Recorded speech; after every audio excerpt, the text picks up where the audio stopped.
আসসালামু আলাইকুম রহমতুল্লাহ। গত কিছুদিন আগে আমি কিছু কোয়েল পাখির ডিম ইনকিউবেটরের ভিতর দিই। ওগুলোতে বাচ্চা ফুটে বের হয়েছে আলহামদুলিল্লাহ।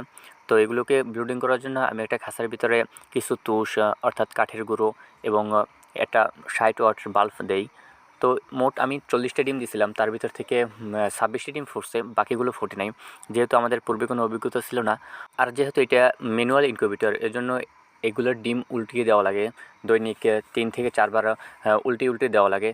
হয়তো আমাদের উল্টোতে কোনো একটা ভুল হয়েছে, এজন্য হয়তো বাকিগুলো ফোটে নাই।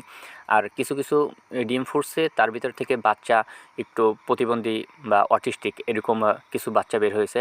যাই হোক, আলহামদুলিল্লাহ, আল্লাহ তালা প্রথমবার যেটা আমাদের দিছে আলহামদুলিল্লাহ।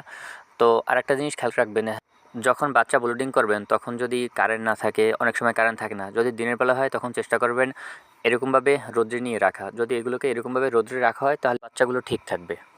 আর যদি বাচ্চা বেশি হয় তাহলে এরকমভাবে রাখা তো সম্ভব না।